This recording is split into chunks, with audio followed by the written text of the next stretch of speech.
몇 년 전에 가상현실이라고 하는 메타버스가 등장하면서 세상이 확 바뀔 것처럼 많은 사람들은 기대했습니다. 저도 메타버스를 체험해 보니까 야, 이거 새로운 세상이다 이렇게 생각을 했는데 몇 년 가지 않아 지금은 바람이 다 빠진 것 같습니다. 또 최근에는 챗 GPT를 비롯한 그 AI, 그러니까 인공지능과 관련된 일들이 등장하면서 세상을 확 바꾸어 놓을 것처럼 했지만 결국은 첨단 기술에 종사하는 사람들만 체감할 뿐 우리는 그닥 체험을 못하고 그냥 이렇게 쓱 지나가는 것처럼 보입니다. 사람들이 메타버스나 AI 같은 것이 등장할 때 막 이렇게 기대를 하는 이유가 뭔지 아십니까?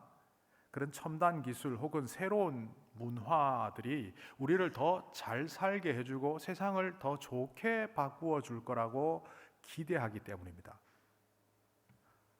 제가 인공지능에 물어봤습니다. 인공지능이나 메타버스의 등장은 인류의 발전에 또 혹은 복된 삶을 위해서 도움이 될 것 같냐? 그러니까 반드시 도움이 된다라고 말했습니다. 근데 저는 손을 가로쥐었습니다. 아니야. 네가 모르고 있구만. 뭐 AI에게 그렇게 말하진 않았지만 혼자 그랬다는 거죠. 얼마 전에 성명서가 하나 발표되었습니다. 2023년 5월 30일에 AI로 인한 멸종 위험을 줄이는 것을 전염병이나 핵 위험의 위험을 줄이는 것과 같이 다루어야 한다. 우선순위를 같이 해야 한다. 이것을 서명한 사람들이 350명에 이르는 첨단 AI 산업에 종사하는 과학자들, 기술자들, CEO들입니다. 그러니까 누구보다 AI를 잘 알고 있는 과학자들, 기술자들, 그 기업의 CEO가 AI를 인류 멸종의 수단으로 삼아서는 안 된다. 그리고 철저히 조심해야 된다. 뭐 그런 성명서를 발표했다는 겁니다. 이 성명서를 보면 1946년에 오펜하이머와 아인슈타인을 비롯한 여러 학자들이 발표했던 책과 거의 흡사합니다. 1946년 2차 대전 때 사용된 핵폭탄의 위력을 느꼈던 많은 국가들이 핵무기를 개발하기 시작했고, 당시에 소련, 미국을 비롯한 핵무기를 소유한 나라들이 급격히 확산되어가는 그 시점에 핵무기는 인류의 평화에도 인류의 안정에도 도움이 되지 않는 사람을 모두 죽이는 수단이다라는 의미에서 One World or None, 다 살든지 아니면 다 죽든지, 그런 의미의 발표문 내지는 책을 발표하면서 그 사람들이 이런 말을 했습니다.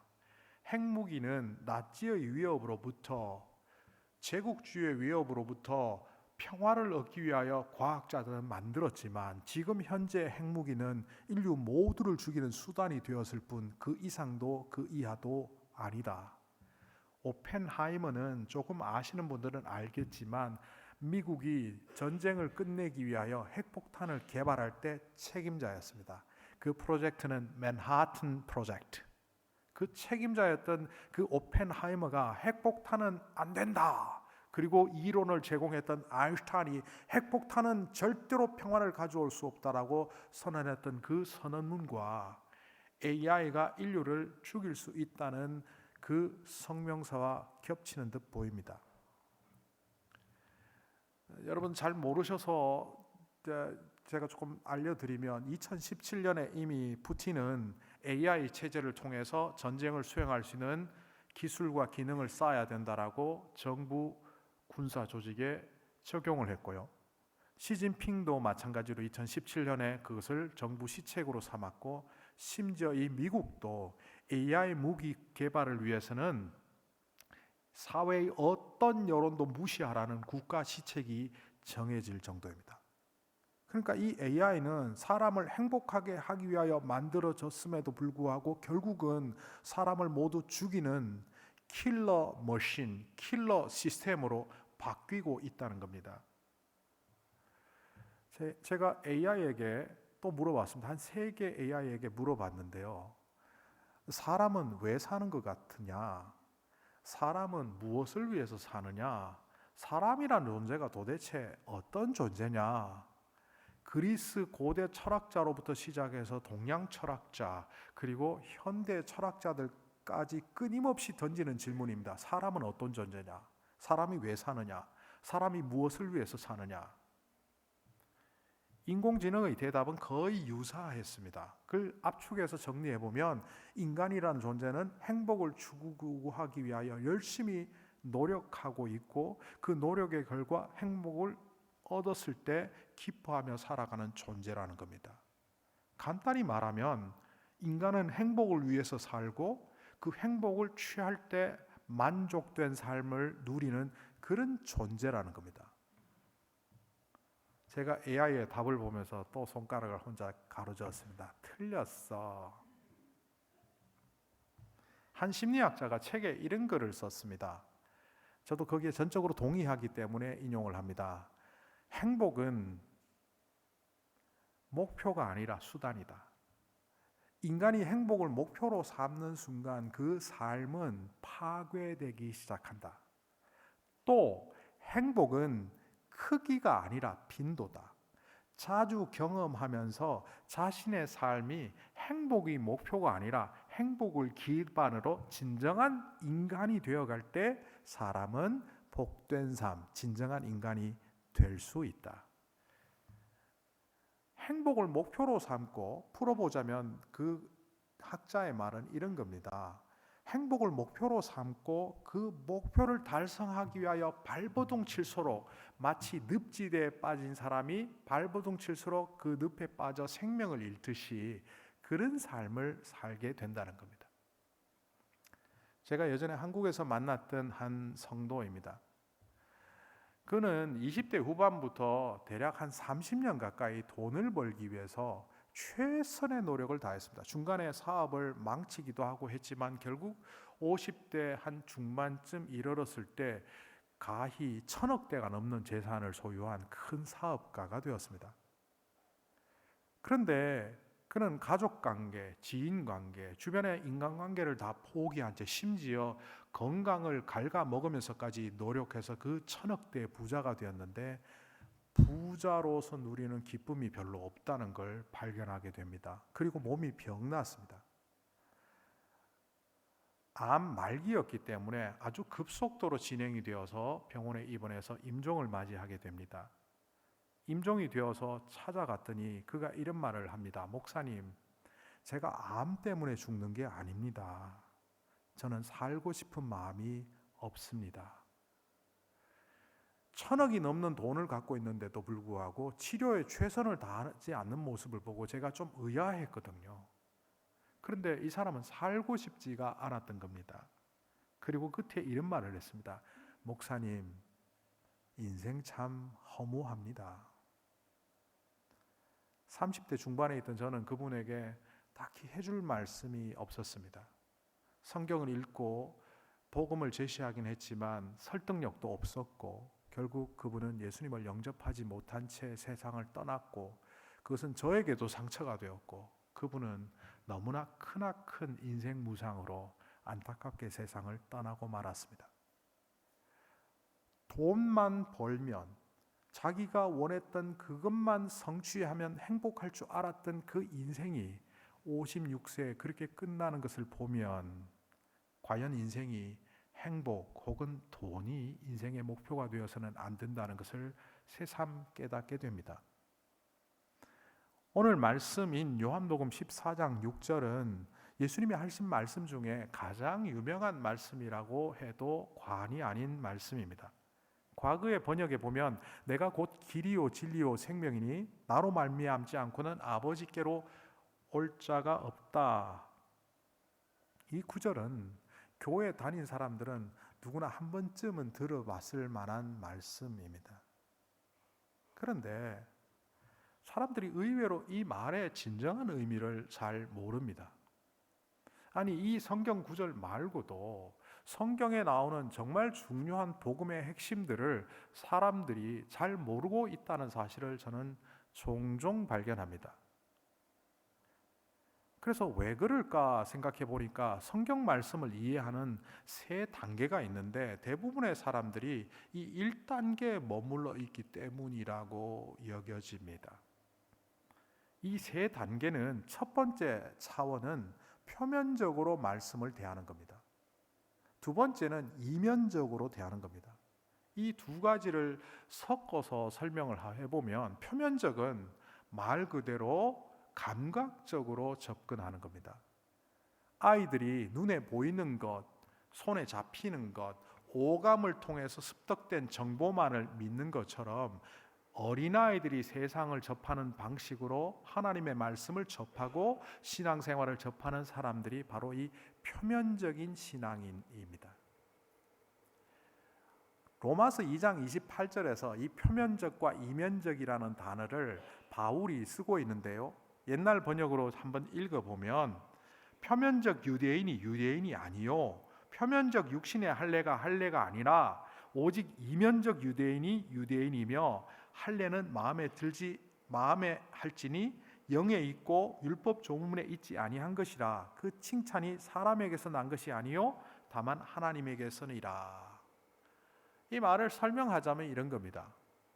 겉으로 유대인들이 할례를 육체에 행했다고 그 사람이 하나님의 백성이 아니라 성령에 의하여 그의 마음에 그의 영에 거룩한 영적 할례를 행한 사람, 보이지 않는 곳이 거룩해질 때 그 사람이야말로 참으로 하나님의 백성이다, 이런 말입니다. 그러니까 우리는 늘 표면적으로 신앙생활을 하면서 그 표면적인 수준에 머물렀을 때 그 신앙인은 하나님의 뜻을 분별하지도 못하고 어떻게 보면 하나님을 잘못 알고 왜곡하며 살아가는 사람이다, 이렇게 말할 수 있습니다. 하나님께서 나에게 복을 주시니까 하나님이 존재하는 거고 하나님께서 내가 기도할 때 응답하시니까 존재하는 분이라고 생각하는 것이 바로 표면적인 신앙인의 모습이라는 겁니다. 이런 신앙인들은 늘 하나님과 불화 관계에 있습니다.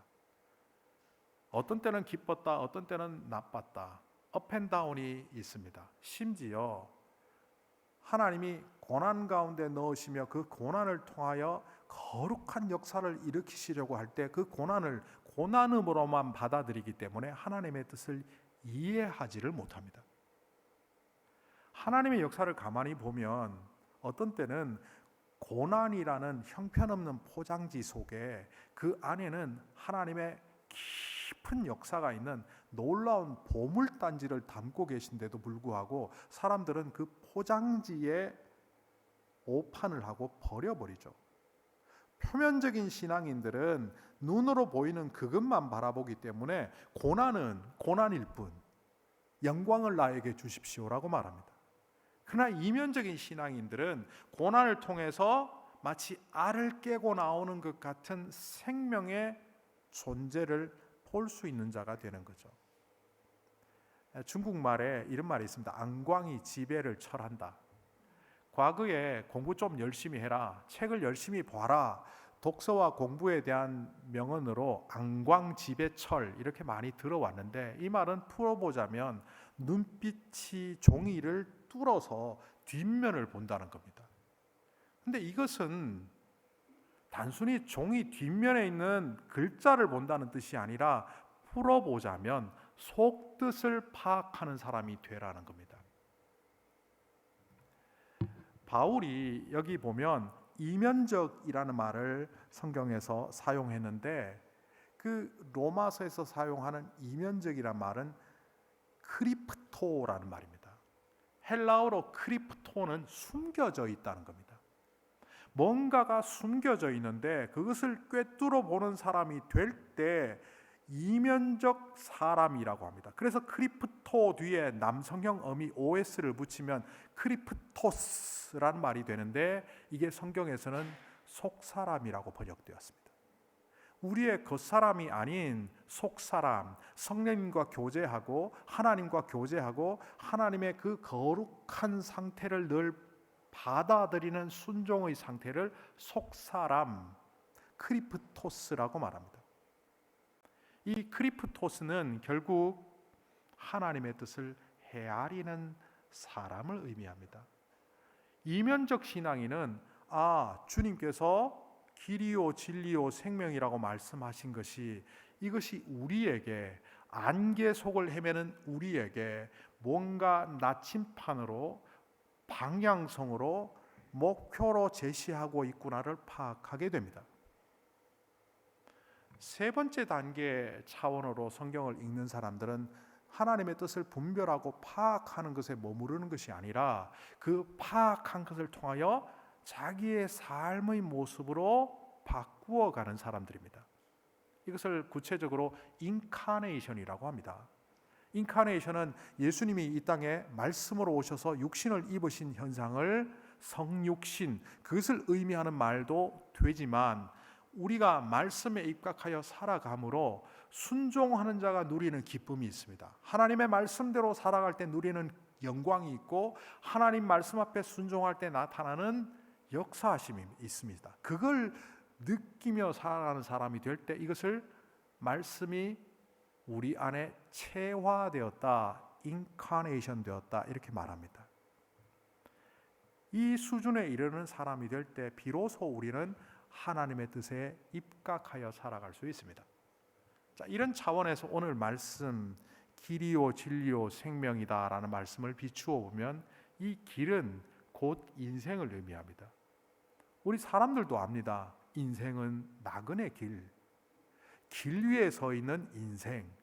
길은 곧 인생을 의미합니다. 누구나 걸어가야 하는 길입니다. 그런데 그 길 위를 주님이 왜 함께 하지 않으십니까? 말할 필요가 없다. 왜? 그 길 자체에 주님이 계시기 때문에. 그리고 그 길 위에서 어떤 때는 좌로 어떤 때는 우로 삐뚤빼뚤 가기도 하지만 길을 걸어가다 보면 우리가 습득하는 것이 있는데 그것이 진리라는 겁니다. 인생 가운데 반드시 필요한 가치관, 인생 가운데 반드시 필요한 삶의 태도, 이런 것들이 전부 진리라고 말할 수 있습니다. 사람들도 이걸 다 알고 있습니다. 그래서 세계 유수한 대학들은 대부분 베리타스, 라틴어로 진리라는 말인데 이것을 학교 표에 다 넣고 있습니다.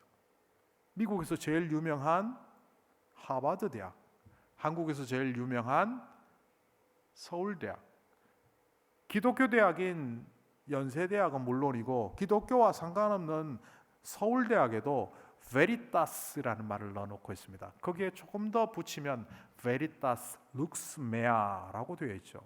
빛이 나를 비춘다. 어디서 나왔겠습니까? 너희가 내 말에 거하고 참내 제자가 되면 진리를 알지니 진리가 너희를 자유롭게 하리라. 바로 거기서 나온 말입니다. 진리가 우리를 비춤으로 진리가 우리를 자유롭게 하리라. 세상에서는 학문을 통해서 이룰 수 있다고 말하고 세상에서는 연구를 통해서 이룰 수 있다고 말하지만 허사죠. 아무리 노력해도 인간이 습득할 수 있는 진리는 진리가 아니라 지식, 정보일 뿐입니다.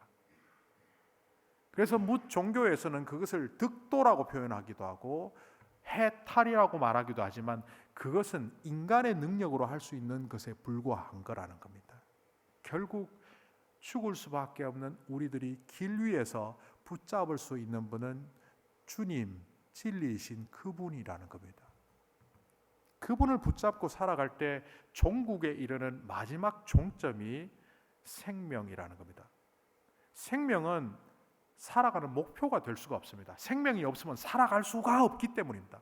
목표가 아니라 생명은 생명 그 자체입니다. 그런데 우리가 갖고 있는 이 생명은 유한합니다. 아무리 돈을 들여서 건강식을 먹고 운동을 열심히 하고 가꾸어도 다 100년 안짝입니다. 물론 100년 넘게 사시는 분도 있지만 그래봐야 200년 안짝입니다. 우리의 생명은 끝납니다. 그래서 이 생명은 갈수록 죽음에 인접해 갑니다. 어떤 사람이 이렇게 말을 표현합니다. 시인이 내가 지금까지 65년을 살아왔다고 말했는데 나는 65년 동안 죽어가고 있었네. 종점이 70일지 80일지 알 수는 없지만 나에게 주어진 그 시간을 65년 동안 까먹으며 나는 65년 동안 죽어왔네. 인생에 대하여 정확하게 보는 겁니다. 70년을 산다고 해보십시오. 65년을 살면 이제 살 수 있는 건 5년밖에 없고 65년 동안 죽어온 겁니다. 그런데 주님께서 이 마지막 죽음이란 문을 다른 문으로 바꾸십니다. 나는 너희에게 영생을 주노라. 영원한 생명. 그 영생을 통하여 하나님은 우리에게 새로운 세상을 주시겠다고 예수 그리스도를 통하여 말씀하십니다. 제가 예전에 서울역에서 전도를 할 때 우리 대학생들과 함께 가서 전도를 하고 다 집에 갔어요. 6시 반쯤 돼서 이제 흩어지고, 저도 이제 주일 양복 입고 새벽에 출근해 갖고 하루 종일 있던 그 땀난 휴식을 커피 한 잔과 함께 서울역에서 있는데 한 자매가 옆에 있는데 책을 보고 있어요. 근데 성령님이 전도하라는 거예요. 제가 이래봬도 되게 점잖습니다. 그리고 숙기도 없습니다. 다른 사람한테 말 잘 못 겁니다. 청년들과 가서 으쌰으쌰 노방전도를 했지만 혼자 딱 있으니까 전혀 못 하겠더라고요. 그런데 성령님께서 그렇게 하랄 때 이거 성령님 생각 맞나? 그냥 내 안에 떠오르는 생각 아닌가? 그래서 외면하고 싶었습니다. 그러나 순종하고 했는데 제가 한 말이, 지금 기차 타시려고 있으세요? 아니면 그냥 있는 거예요? 하니까 기차가 그때 6시 한 45분인데 7시 기차를 탄대요. 15분 동안은 도저히 뭘 할 수가 없어서 기차 좀 연기할 수 있어요? 네. 1시간을 연기했어요. 생전 처음 보는 아저씨랑 그 대학생 자매랑. 그리고 복음을 전했는데 예수를 영접했습니다. 제가 손을 얹고 이렇게 기도를 하는데 얼마나 눈물을 흘리는지. 홍성 아가씨였는데 홍성에 있는 친구 목사에게 반드시 너희 교회에 등록시켜서 생명의 길로 인도해라. 아니면 너는 내 손에 죽는다. 최근에 어떤 자매를 또 만났습니다. 교회를 다니고 있는데 선교지에 왔는데, 아까 제가 복음 선고 인도할 때 했죠. 성령님이 자꾸 네 안에 예수가 없다는 말을 하라는 거예요. 그게 얼마나 무례한 말입니까? 얘기를 시작합니다. 언제 얘기할까? 자기의 삶이 불행하대요. 아버지는 생활에 책임을 지지 않고 어머니는 빨리 돌아가셨고 어떻게 살아야 될지 모르겠대요. 그때 제가 무심코 얘기했습니다.